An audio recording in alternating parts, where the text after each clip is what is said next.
Given that it's noon, we're going to get started. First, just a very quick introduction for somebody who probably doesn't need an introduction, but Cheryl McNeil is a professor at West Virginia University. She's also a master trainer through PCIT International. She is a friend and colleague and mentor to many, many, many. I'm lucky enough to be in both categories, friend and colleague and mentee. And Cheryl, like all of us, has been dealing with the reverberations of what shelter in place means. And our families are super, super stressed.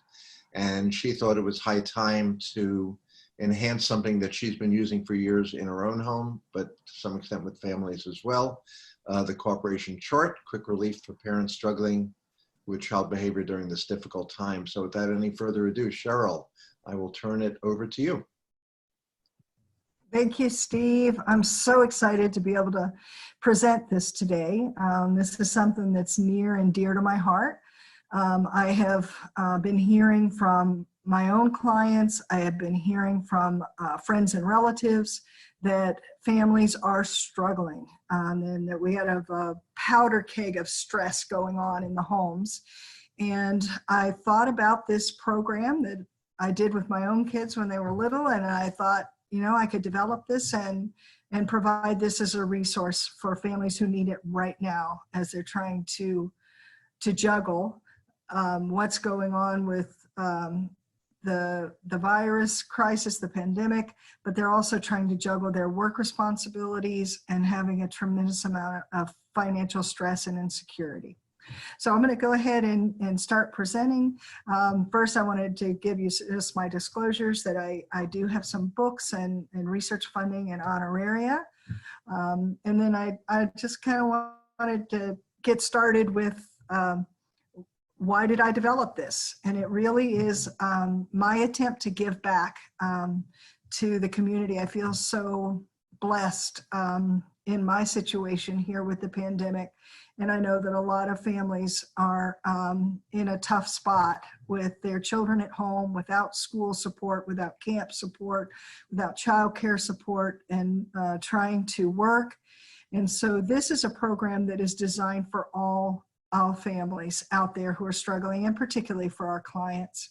When the boys were the age of my boys in this picture, we would have tough days where they would be bickering, getting on each other's nerves, and long car rides, or when we had rainy summer days and they were home all day. And I would pull out this system that I called the Danny and Will sticker chart. And when I would pull it out, I would find that we would all get in a more positive mood and we could get things under control. And I would just use it for a while until everybody was in a better place in terms of cooperation and getting along in our family. And this is how I view the cooperation chart. It's as a temporary program to put in place when you're struggling with your children, and then, you know, take it and leave it as needed whenever you need a little extra boost. And I think right now during the pandemic and the social distancing, a lot of people are needing an extra boost of some positivity in their parenting. I also designed the chart in our telehealth sessions. And I was concerned about the level of stress that I was seeing in the PCIT families in telehealth, that it felt like they were struggling with CDI only and saying that we need more because we don't have school support and we don't have our usual supports in place. Can you give me something else? And so between CDI and PDI, this is a program that can help them have some quick relief and see some nice changes. And also, I know a lot of us are kind of postponing PDI a bit, and we're postponing it because we're worried about safety features with the timeout procedure and doing that remotely, and the lack of environmental control and doing, you know, PDI requires a parent who is regulated and consistent and predictable. And when we're dealing with parents who are overwhelmed and dysregulated, we're worried about going into a first PDI coach with the extinction burst. And I really think that we need to flatten the curve on that extinction burst of the first PDI coach, try to gently ease into PDI so that we don't actually add another stressor to parents who are already feeling pretty overwhelmed. So that's where that came from. We'll go to the next slide. Who can benefit from the cooperation chart? The first one that I think of are, if you could just back up one, Steve. Yeah, the parents who are struggling to manage the behavior of typical high energy children. So I'm thinking about parents of typically behaved kids who are just high energy. And so I'm talking about your friends and your relatives and people like that. But I'm also thinking about our clients. So Steve, I'll just go to one more. The next slide, if you would. That would be helpful. So I'm also thinking about our clients. I'm mainly thinking about children between the ages of 4 and 10 years. You can go a little bit younger. You can do some 3-year-olds, particularly if they have a sibling who's in the age range and the parent wants to do it with all the children in the age range. But I'm usually thinking about 4 to 10 years of age. Certainly you can use it with referred families. I think foster parents could really benefit from this. It's a tough time for foster parents. And then in group care situations where teachers or after school or scout leaders or camp counselors or people who are doing group care of young children. Okay, we'll go to the next one. In terms of this, where this program comes from, the evidence base for this program is from Token Economy. So I'm just going to review some of that literature. Here's a definition of a token economy. Alan Kasdan was one of the great developers in the area of token economy. It's a contingency management system that allows participants to earn tokens for positive behaviors that are later exchanged for predetermined backup reinforcement. Go to the next one. So when you're building a token economy, Magin et al. 2011 gave us 5 things that you have to do to build one. You know, having specific target behaviors and condition reinforcement and backup reinforcement options and a protocol for how you're going to exchange the tokens. And then the biggest thing I think is the exit plan. And that's one reason that I don't do token economies very often with parents, is because I believe you want to have an exit plan. I don't think you want to have a child on a star chart for the rest of their lives. I think you want to use it for a certain issue, and then I think you want to be able to pull it out. And one of the reasons I feel comfortable introducing a token economy at this time is because we are in a select period of time. We're in a pandemic, we're in social distancing, and I can see this as a chart that's helpful for now, and then we could pull it out at a later time as needed. I'll have you move on, Steve. The research evidence for token economies boomed in the 1970s. It was a big deal in the 70s, so lots of articles were coming out. It's used in residential units, psychiatric hospitals, prisons, juvenile detention, and schools. And token economies became part of evidence-based treatment for ADHD and oppositional defiant disorder. So if you look at Barclay's program, Kasdan, the PMTO, the Pelham Summer Treatment Program, they all have token economies. We'll go to the next one. So then the token economy research slowed down after the 70s. And I think it's because the overwhelming amount of research that showed, yeah, it's effective. Token economies are effective. And I think that researchers like me are interested in developing novel and unique approaches. And so everybody just kind of moved away from token economies because it's sort of like been there, done that, it works, we've answered the question. But another reason is that there was declining use in schools. And this happened because of philosophical concerns. And it's this whole philosophical argument that we want our children to be intrinsically motivated rather than extrinsically motivated. We want them to share because it comes from their heart, not because you're going to give me something when I share. So I'll talk more about that. We actually published an article on the use of token economies in preschool classrooms. And we talked about these practical and philosophical concerns. And we particularly address this issue of intrinsic versus extrinsic reinforcement. I'll go to the next one. Alfie Kohn is a big He is somebody who has disseminated information anti the use of reward and token economy programs. He had put literature together in this book, Punished by Rewards, in which he disseminated widely the idea that we do not want children working for gold stars and stickers and that sort of thing. So if you just go on to the next one, here's a little video of Alfie Kohn on Oprah Winfrey. He is widely disseminated. The schools heard what Alfie Kohn said and started to have this backlash against the use of token economy. So let's go ahead and play that.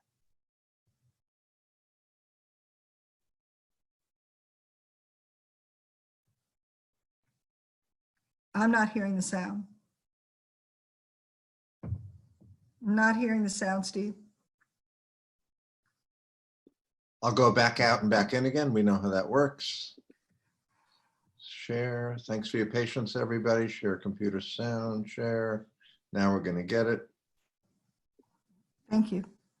Hey, parents, listen up to this. This could be revolutionary. You have to change the way you think about parenting, because how many of you out there have offered bribes to get your kids to stop crying? Do any of you give out rewards to get your children to do their homework? Well, this is Alfie Kohn, an author who says that our reliance on this kind of carrot and stick psychology may be damaging our children. Alfie says that by bribing children, just like we train the family pet, we're failing them in areas where they need us most. And his book is called Punished by Rewards. Punished by Rewards. What an interesting concept. You think kids are being punished by the rewards in the long run. Right. I was saying to Alfie, though, just before we started here, I was saying, but in the short run, it works. That's right. Because when the kid's crying Absolutely. and you give them a chocolate bar and they shut up, and just because they hit the ceiling later on. That's right. Yeah. In the short, I mean, you know, if I gave somebody here $1,000 to take off her shoes, sure. See, rewards work. Mm-hmm. They buy one thing, and only one thing, which is temporary compliance. But in the long run, they not only don't help, they make things worse. Why? Because, and this is one of the findings in psychology that has been shown over and over again, the more you reward people for doing something, the more they tend to lose interest in whatever they had to do to get the reward. Wow. Not only do you not develop a commitment to the behavior, so you go back to doing the way you did things before when the reward is no longer around, but now you're less interested in it. So when we give kids A's for doing their homework and reading, or worse, pay them for A's, which is a reward for a reward, these kids become demonstrably less interested in the learning itself, because now the whole point is just to get the reward. Yeah, when you were on here the last year, you talked about giving a child a reward for sharing. Yes. Yes, and you were saying that the reward for the child should be the sharing, the smile on the other child's face, the feeling that the child gets from sharing, and not you share with Susie and Aunt Mommy will give you this. That's right. And what we But that makes it so much harder. That's why I think that parenting is the hardest job on earth, because now if you're saying you can't bribe your children, if you can't bribe your children, it means you're going to have to spend a whole lot more time teaching them the real reason why you do things. And it's a lot easier. Oh, yeah. Easier it's to so bribe. Seductive. It's so much easier to do it that way. It takes no time or skill or care or courage to say, if the problem magically goes away, here's the goodie I'll give you. But in the long run, the more you reward kids, the more you have to reward them. Kids. Because now have you all they're found dependent that, on parents? the reward. Yeah, we have a society of kids who believe that, too. And students. Okay, we'll move on to the next one. So the Punished by Rewards movement really took a toll on token economies. So even though they're an evidence-based program, you see really nice behavioral change with token economies. They kind of went out of favor for quite a while. And the word that Alfie uses a lot in the Oprah segment there was the word bribe. I just went online and I looked up the definition of the word bribe. If you can go back one, Steve, that would be helpful for the definition of the word bribe. It is to persuade someone to act in, I believe it says, in one's favor, typically illegally or dishonestly by a gift. And so the synonyms are pay off, corrupt, give, kickback. When we're talking about a reward system like the cooperation chart that I'm going to be describing, we're actually paying someone for positive behavior, for good behavior, for pro-social behavior. So a bribe is paying people for negative and illegal, and it has that connotation. With Punish by Rewards, the Pizza Hut Book It program is one of the big arguments that is controversial in the whole reward program. And so the reward movement, where in the Book It program, the idea was if a child reads enough books, then after they hit like 10 books, then they turn in their voucher and they get a free pizza. And the people who are on the side of the argument that you're punished by rewards, they would say that the Pizza Hut Book It program, all it creates are fat kids who don't like to read. That's a quote. And so the idea would be, if you have to pay me to read a book, then it must be a bad thing to read a book, and that the children would choose the skinniest books, books that aren't in their interest area, because they just wanted to get the pizza, and it wasn't about the joy of reading. And the same thing with Alfie Kohn, the research that's in Punished by Rewards are things like, if you pay children to use markers, then what you'll find is that before you pay them, they use markers this often. Then you use a reward to get them to use markers, and of course their behavior increases when they're rewarded for it. Then when you take away the reward program, the idea is that the marker use will go below baseline levels. And that difference between baseline and removal of the rewards is considered the loss of intrinsic reinforcement, the loss of intrinsic interest. So now they're not intrinsically interested in markers anymore. After you paid them for it, they lost interest in markers. But researchers have shown, like David Reitman, can you show the next slide, Steve? Like David Reitman has this beautiful article in the Behavior Analyst, Punished by Misunderstanding, a critical evaluation of Kohn's Punished by Rewards and its implications for behavioral interventions with children. You absolutely do get this effect where you have a baseline marker usage, you have an increase when you reward, then they go below baseline levels when you take away the reward. But what happens is that is a saturation or a satiation effect.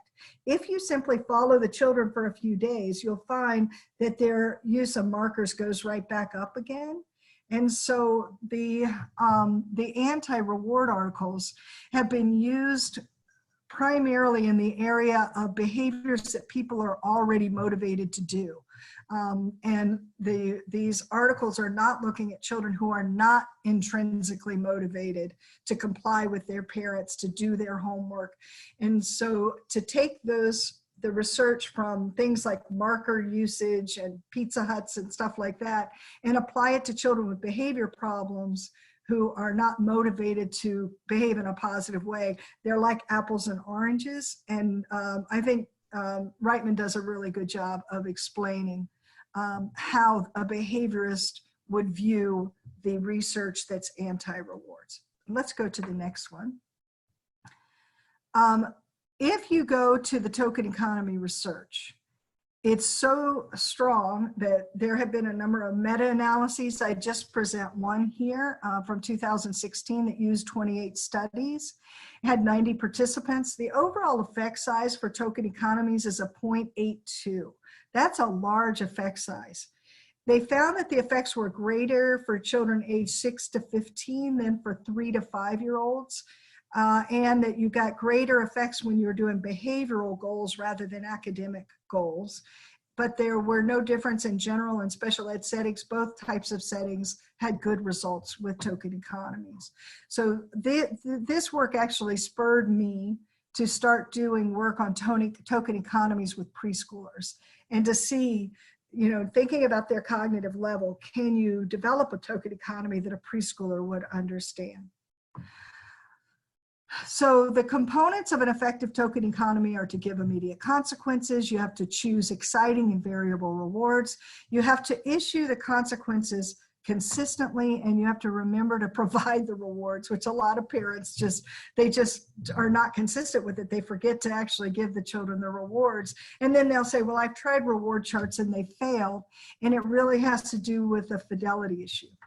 But whenever I look at these requirements for a really good token economy, you see that it actually takes some time and some good behavioral knowledge to produce one. So I thought it would be helpful for my research lab to produce a token economy that could be used for a lot of problem behaviors for little ones, and then a parent could just grab it and go, or a therapist could grab it and go, and not have to develop a new one for every single case. Okay, let's do another slide.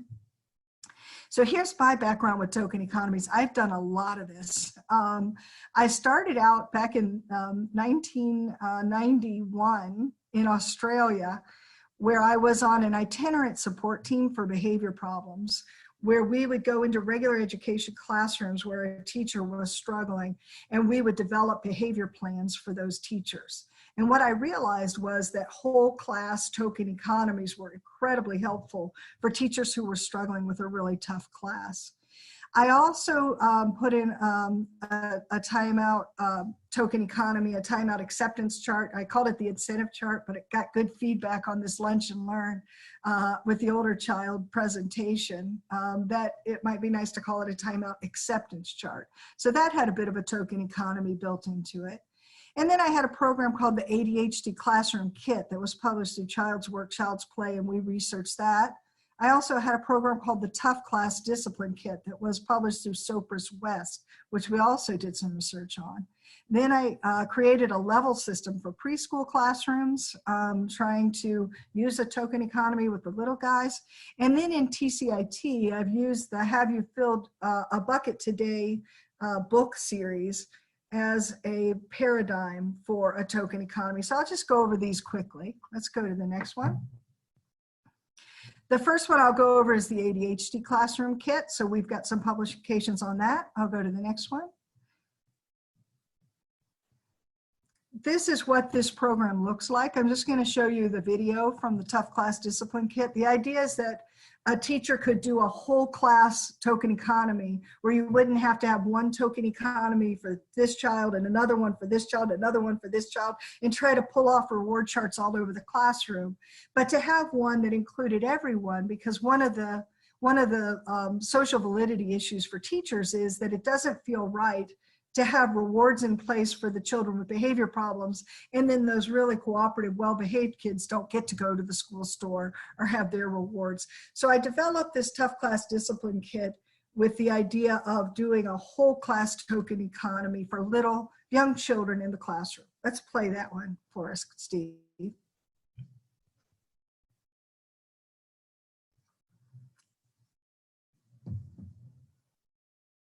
Okay. Girls and boys, today we're going to learn a game in our classroom that is going to help us with our behavior. It's going to help us follow the rules of the classroom, and it's going to be fun to play. And I think you're going to like it. And right now I'm going to explain it to you, how the game works and how different children in the class get to play the game. We're going to use the chart right here to keep track of our smiley points and our frowny points. Now our desks are already in groups, and your groups have names. So I have listed your names up here on the smiley face chart. My cobras are right here. The bunnies are right here. Jurassic Park is right here. The Free Willy group is here, and the brown horses are right here. Now, if you show good behavior during the day in our classroom, your group will get marks in smiley face, on the smiley face side. If you forget how to follow the rules of the classroom, then you might also get frowny face marks. And then, during the day, we're going to look at our smiley points and our frowny points and decide who gets to play this fun game. And I'll explain that a little more later. One thing that I think we need to do is review the rules in our room, which I have posted right here. Now, if you remember to follow the rules, you will get your smiley points. And if you don't follow the rules, you'll get your frowny point. But I'm going to do something, and you're also going to help each other with something that I'm going to teach you. We're going to call it our signal.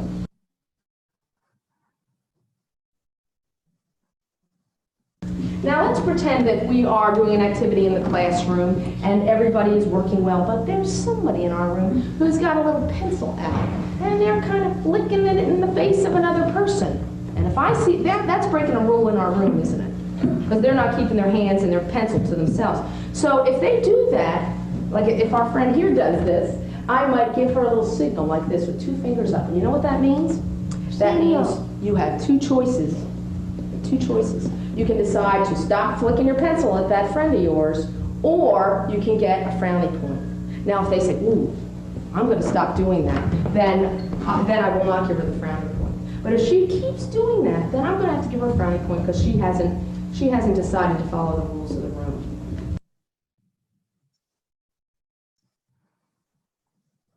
Okay, girls and boys, now we're going to find out who gets to play the game. I'm going to add up the smiley points and the frowny points, and we'll see who's going to get to play our target game. Cobras have 4 smileys and 4 frownies. Do they get to play? No, they don't get to play this time.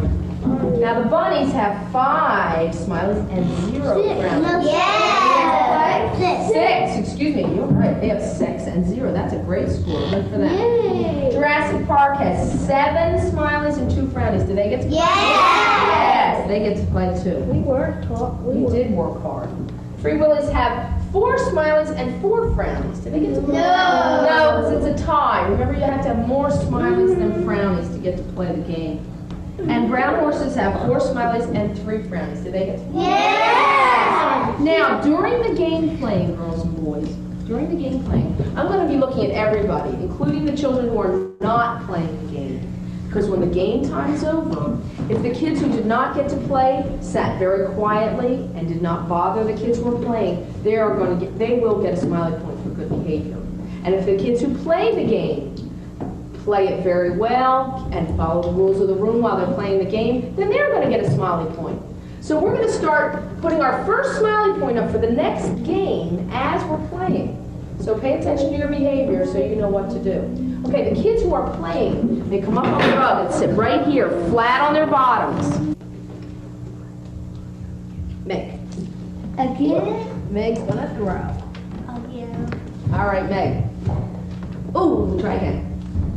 Ooh, good one. Ooh, she got on a number. 13. 13. Let's see what number 13 says on my game cards. It's a choice. Yes. Okay. I want you to act like your favorite zoo animal. Yes! Okay,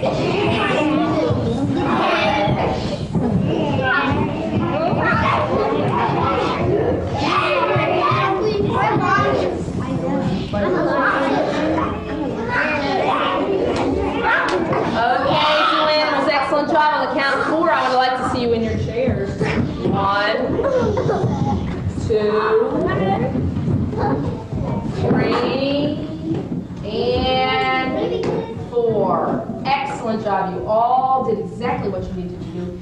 And the game players did a great job, and the kids who did not play the game actually did an excellent job as well. So I'm going to give everybody their first smiley point, which will be used towards the next game. Good work.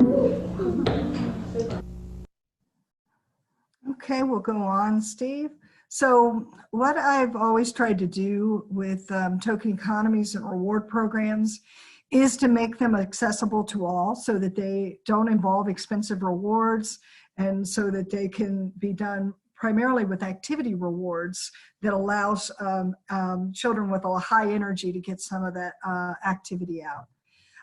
So then I'm going to talk about this next article where we started going to preschool level, and we wanted to develop, and this is Tayano et al., and it has a response cost and a token economy. I heard a question about, do you have to have the frownies? Isn't that kind of like a negative talk? And what we found is that if you only do positives, then a child can clobber a child over the head with a plastic bat, and there's no consequences for that. And so they sort of do nice things, and then feel like they get a get out of jail free card for some of the negative behaviors. The way that I think about it is that if you set up a positive reinforcement system, a reward program, a child is like 0 motivated. I am not motivated to follow the rules of the class or the home. If you set up a positive system, you get about this much motivation. But then if you also put in a response style system, you get this much motivation. So the two in combination give you more power in your program than if you just do a completely positive program. So let's go to the next one. This is what the level system looks like for preschoolers. So each child would have their own icon. So you might have one child as the clownfish and one child as the kitty cat. When they're behaving well, they move up a level and get a labeled praise.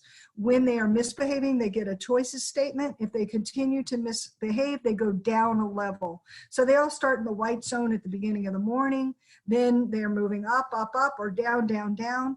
And at about 11 a.m., the teacher would look at the chart. All the children who are in the sunny zone would get a special activity, like they would get to try to throw balls into a trash can, or play hot potato, or play a charades game. And the other children would do regular activities, like go to the reading station, or they would go to the block station while the special activity is going on. Then all the little magnets would go back to the center zone, and we would start over again. Let's go to the next one. Steve, I'll just have you move forward one if you would. And then, you know, we took these programs, we researched these programs, but let me go ahead and have you go to the next one. I'll show you the data. I'm moving kind of quickly because I want to get on. This is what we would see with a whole class token economy, like the level system or the classroom, a whole class program. And so the children start out where there are their inappropriate behavior is at baseline levels. When you put in the token economy, the inappropriate level comes down. And what's interesting is when we took out the token economy, this is an ABA design, the behavior continued to go down. And so that's kind of antithetical to the research on token economies, which say when you take it out, you're either going to get a worse response or no generalization over time. But we did get generalization with this chart. And let me show you the next slide, because I think it explains why. If you look at the next one, this is the results on labeled praise. So in this program, the teachers had to give a labeled praise in order to give a happy face or move somebody up a level. And so what happened with labeled praise is at baseline, it's pathetically low, by the way. It's really sad to think that teachers are almost not praising at all at pre-treatment. But then when you put in the token economy and you require the labeled praise, it goes way up. The number of labeled praises increases 5 or 6 times. And then when we pulled out the token economy, the teachers continued to use the labeled praise even when the token economy was not in there. So the token economy was almost like a training program to train the professional to use more labeled praise. Okay, we'll go on to the next one. So in the teacher-child interaction training, I have almost always have a token economy involved in TCIT. And I want to thank Best Self in Buffalo, New York for piloting token economies with me in our TCIT programs there. But this one is associated with the program, Have You Filled a Bucket Today? So each child has a little plastic bucket and there are little pom-poms, and the child would be given a label praise and they would be allowed to go put a pom-pom in their bucket, which symbolized a drop, a drip of water. And then if a child was misbehaving, a warning statement would happen, and then the teacher would go over and pull a drop out of the bucket if the child continued to misbehave. Let's go to the next one.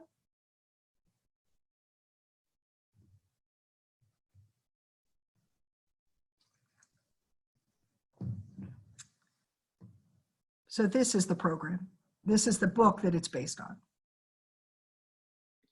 You want me to go ahead and play that? Yeah, let's play just a minute, just a little bit of it, just so people know about this program, if they haven't heard of it before. Have You Filled a Bucket Today? By Carol McLeod, illustrated by David Messing. A guide to daily happiness for kids.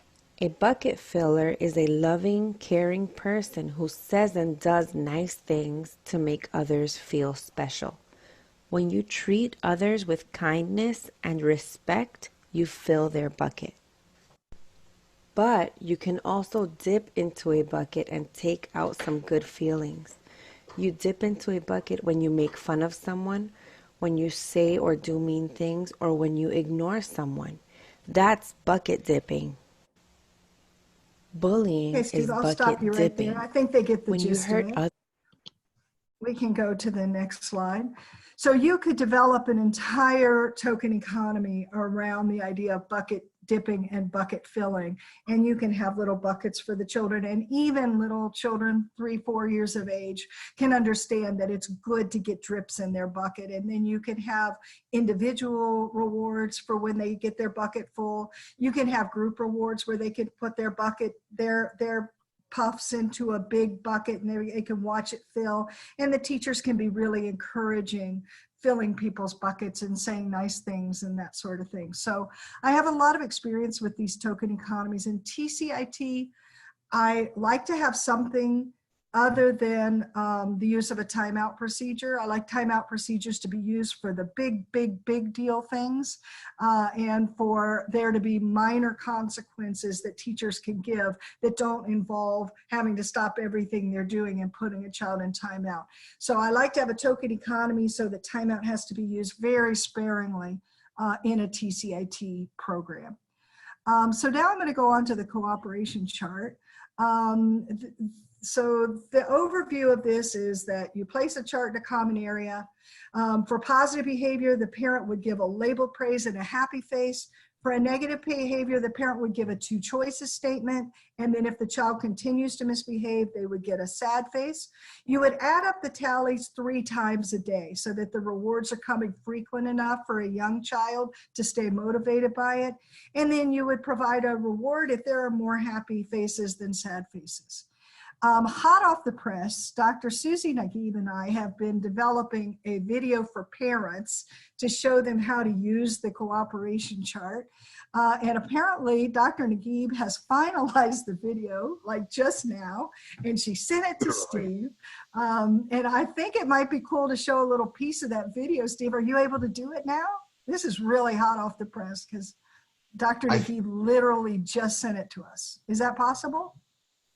I believe it is. I believe it is. Okay. Why don't we just show a little piece of this parent video where the idea would be if you have a parent that you think might like to use this program, we would love to have this disseminated widely and quickly during COVID here while the parents need it. And Dr. Sean McNeil, professor of psychology in the clinical. Was that Sam coming over, Cheryl? It is coming over, and you could send the parent to this website, and the whole program is explained to them in 13 minutes where they can watch the video and hopefully be able to go out there and start this program with their children right away. Let's just show a little piece. If we are able to fast forward to the gist of it, that would be nice, but we'll see how it goes. Right about here, Cheryl. Let's try it. Yeah, it's freewheeling to me. This is brand new. It is important to be consistent in providing rewards regularly to our children. So we want to tally the happy and sad faces at 3 times a day: breakfast, lunch, and dinner. By providing rewards after each meal, it helps us to remember to reinforce our children's positive behavior throughout the day. Dividing the day into 3 segments also allows our children to work on improving and maintaining positive behavior, since they'll have 3 opportunities to earn rewards each day. Once you have made the chart, it's important to place it where it is easily accessible to you and visible to your children. Do you want me to jump ahead a little or just keep going from there, Cheryl? Let's just keep going. I'm curious. I just want to see more. Go ahead. For every positive behavior you notice, give your child a labeled praise and place a tally in the happy face column. A labeled praise is a specific praise telling your child exactly what it is that you like. Wow, Danielle is doing a nice job. She wrote breakfast, lunch, and dinner. Carolina, you're doing such a good job cutting. I think you're definitely going to earn another smiley face. When you praise behaviors you like, your child will do those behaviors more often. Praising also makes your child feel good about themselves. To address negative behavior, give your child a 2 choices warning statement. For example, if your child is pinching his brother, you can say, "Please leave your brother alone." If he does not listen, you say, "You have 2 choices. You can leave your brother alone or get a sad face on your chart." So let's try this again in a different scenario. Let's say it's dinner time and you say to your child, "Please come to the table." Your child ignores you, and so you say, "You have 2 choices. You can come to the table or get a frowny face on your chart." If your child does not listen, you say, "You didn't listen to me, so you get a frowny face on your chart." It is important for you to stay calm and give the two choices statement and the sad face statement in a neutral tone of voice. You also need to use ignoring strategically. You can expect arguing, tears, and tantrums when your child gets a sad face. That is totally normal. The chart only works if you avoid arguing and raising your voice. Just ignore the negative behavior by staying quiet, turning your... No, I can't. I want to hear more. Oh, it's so cool, huh? We could watch the entire 13-minute video if we wanted to. It's up to you all. Susie's kids are just adorable. That's Dr. Susie Naguib's little girls, Daniela and Carolina, and they're just absolutely adorable. And so what we want to do is we're putting these materials on our websites free to the public. We want you to disseminate this all really widely so that we can get it to families as fast as we can. So I'll just go over the gist of this. Let's go forward, Steve.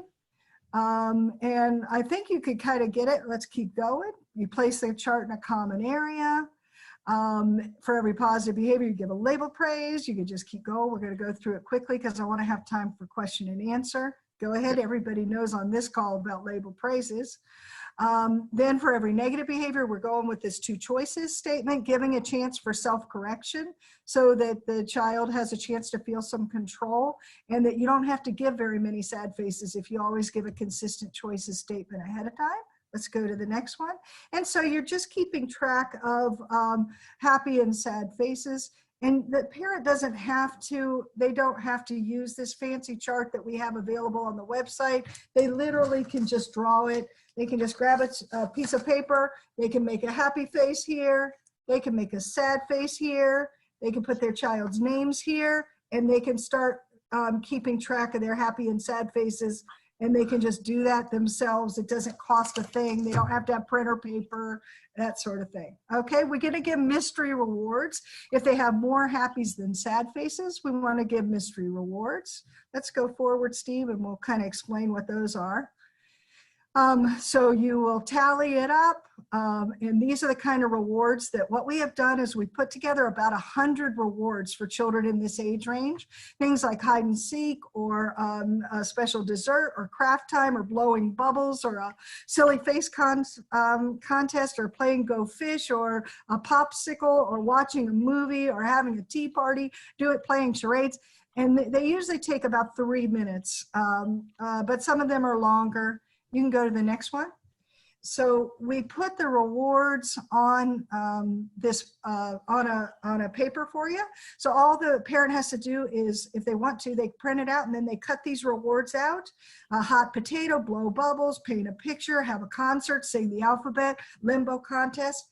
And then they will cut these out. They'll put them into a bowl, and then they draw from the bowl which reward the child will get. And they tally this up after breakfast, after lunch, after dinner. They go to the bowl, they pick a reward out, and they can choose, of course, which of those rewards they want to put in the bowl. And we even have ones where they can write their own rewards in. And they do it with their children to make sure everything in the bowl is something that the child likes.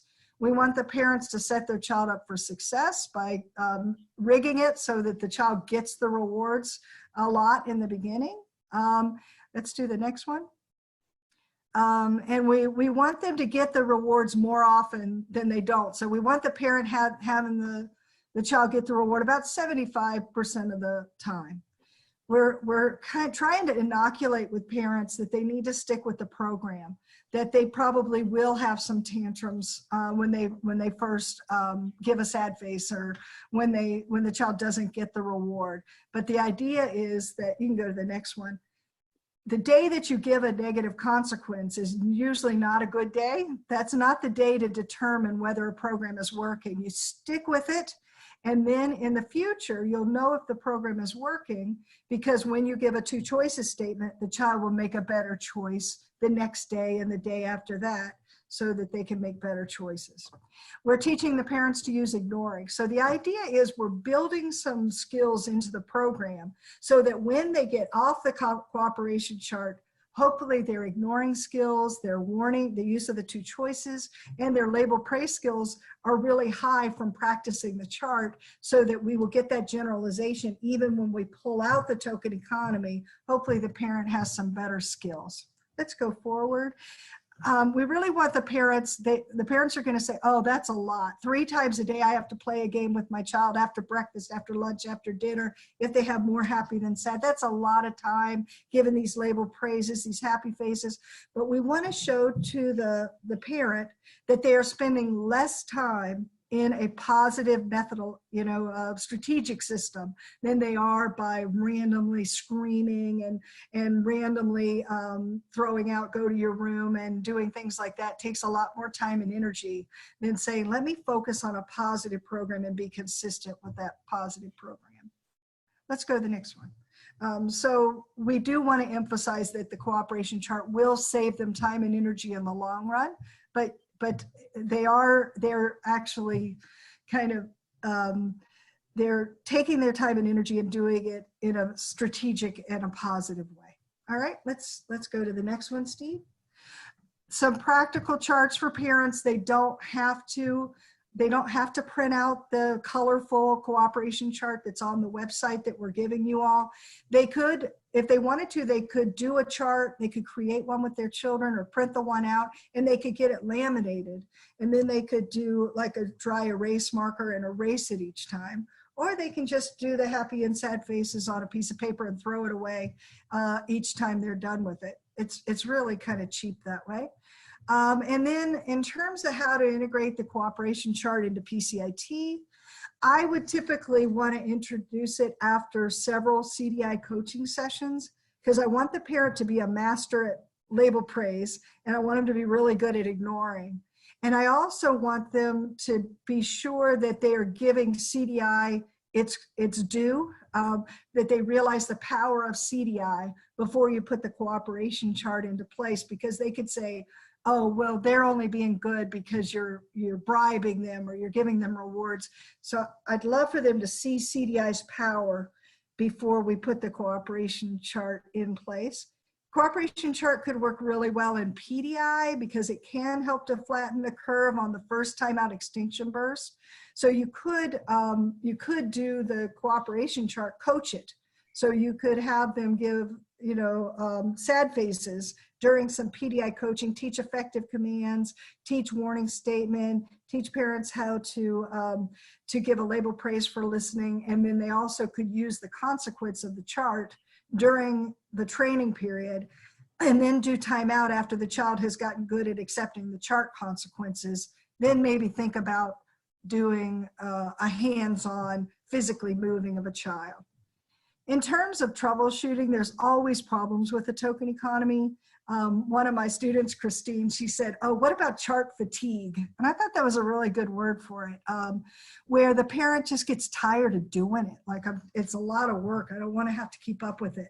And in order for this to work, the parent has to be enthusiastic about the program. They have to be excited. Yay, let's look at our chart. Like Susie's like the perfect example. Like, oh, we get to look at our chart now. And oh, yay, we get to go to the bowl and pick a reward. Hooray, we get to play draw and guess for a few minutes. If the parents are enthusiastic, the young child is going to follow that. And I think when you get chart fatigue, you can let the parent know, hey, when you feel like you don't need it anymore, take it out for a while. Take it out for a week or two, and then bring it back in and let it be all new and fresh again. That's how I used it. I didn't use it consistently with my kids, but I'll tell you what, if I was like in a waiting area waiting for a doctor's visit, I would sometimes just pull out an old sheet of paper out of my purse, and I would write a happy and a sad face, and I would use it just to get through a doctor's visit, giving them label praises and warning statements just through a long waiting area. Poor fidelity is an issue, big issue with charts, a huge issue with charts. So you'll see that I put in a fidelity measure that the parent has to give 2 labeled praises per hour. And if you think about it, that's not a whole lot, guys. To me, that's a minimum, 2 labeled praises per hour for each child. because in CDI, we're requiring 10 labeled praises in 5 minutes. That's 1 every 30 seconds. So to ask them for 2 labeled praises and happy faces an hour is not that bad. So that means at lunch, when they do the lunch check, they should have had 8 happy faces on that chart for fidelity. So what I would recommend is that you tell them to keep the charts. And if you're doing this in therapy, then they have to turn in the charts as homework so you can see, are they doing the 8 labeled praises per interval? See if they're actually using the chart. Ask them, hey, can I see your bowl? Can I see your rewards? And just kind of work with them. I also think that you could do a weekly ECBI to see if it's working. If it's not working, just kind of do something else, because if it's not working for you. And you also can coach the chart. So you can do coaching of the chart at check-in and check-out. And here's the website. It's got a QR code there. And we're also going to send you the link to the website. And let me put my thank yous up there, because so many people have helped with this that I want to send some shout outs. Can you do one more, Steve? I just want to thank all these folks, you know, Morgan and Kelsey, Robin, everybody who helped me with the graphics. That's certainly not my strong point, is some of the just the technical aspects of putting the physical chart together or making the movie or whatever. So I want to thank all the people who piloted. We have parents who piloted, therapists who piloted it, trying to refine it and make it good. So I'm going to stop there, Steve, so we have time for some back and forth discussion about the chart. Take a deep breath, Cheryl. I never come in on time, Steve. Have I ever come in on time in my entire career? Look, I did it. Close. We got 9 minutes. So Cheryl, are you familiar with the research literature out of the growth mindset community on different types of praise? Yeah, a little bit. So, you want to talk about it? I do, because I think there's a sweet spot that the folks who philosophically sort of like what Alfie has to contribute, I think there's a sweet spot for us to that we can all be happy with. Out of the growth mindset research literature, their emphasis has shown that if we focus on praising effort over product, that we don't get the reductions in positive behaviors, that it becomes more intrinsic. And a label praise is a label praise, but for the same nickel, if you can say, I like the way you worked so hard to finish that, rather than I liked what you built, why not go with the process praise over the product praise? They both count as LPs in PCIT. So for folks not to throw out the baby with the bathwater, there's a sweet spot that we can all, I think, feel comfortable with. We all agree on it. Mm-hmm. You know Bob Orner out of Oregon? A little bit, yeah. Done some great stuff. One of his really, I think, cute ideas that has a nice fit with what you're talking about is when he works with teachers in schools, they have a pad. Like when I went to public school in New York, teachers had a pad of pink slips. If you got a pink slip, you had to go to the behavior dean.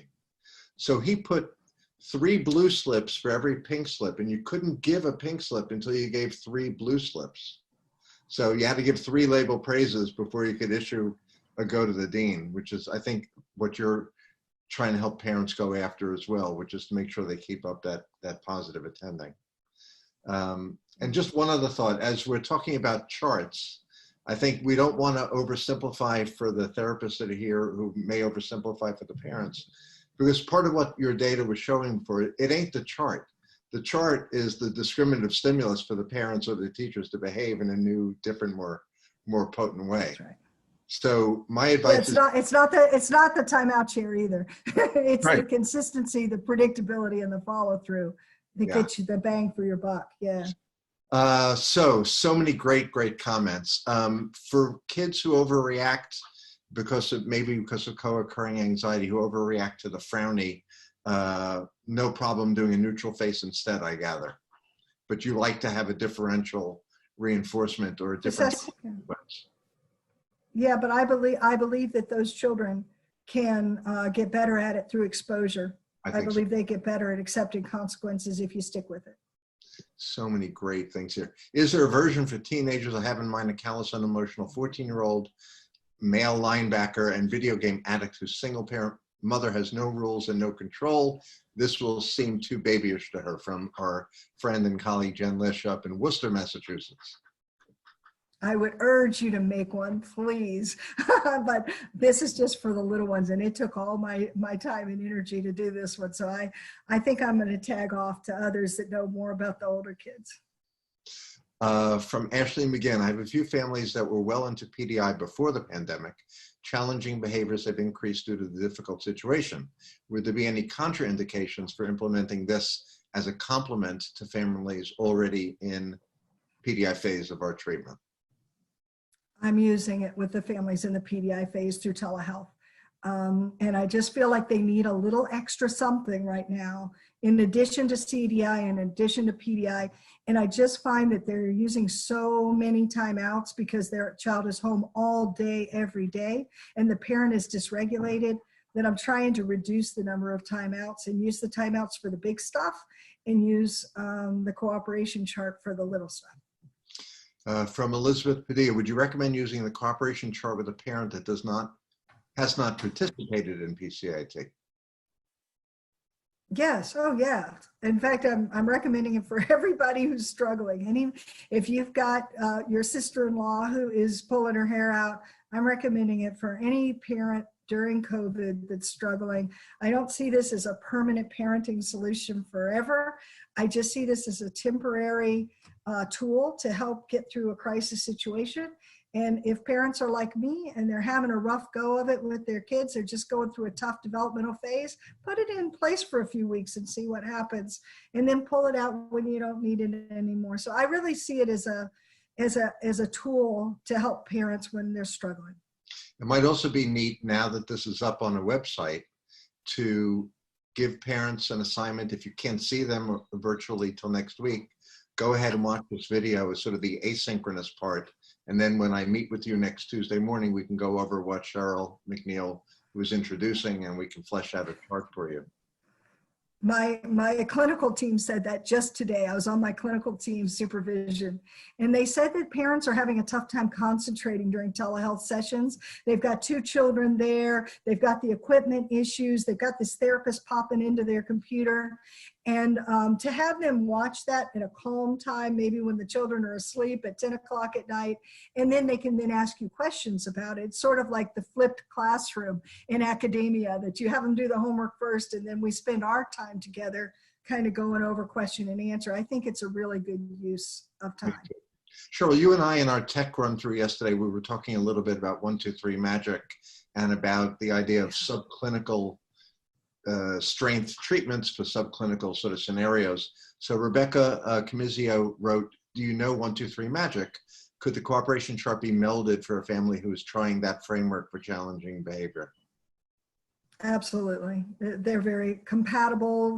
They involve consistency and regulation, following through, meaning what you say, saying what you mean. I think they're very compatible. Yeah. So many great questions and comments. Any recommendations or analogies or Cheryl McNeil metaphors for how to sell this to parents who have who have unsuccessfully tried reward systems before, or who may have be concerned about the intrinsic extrinsic argument discussed earlier from Kerry Murphy? Oh, that's a lot. That's a lot.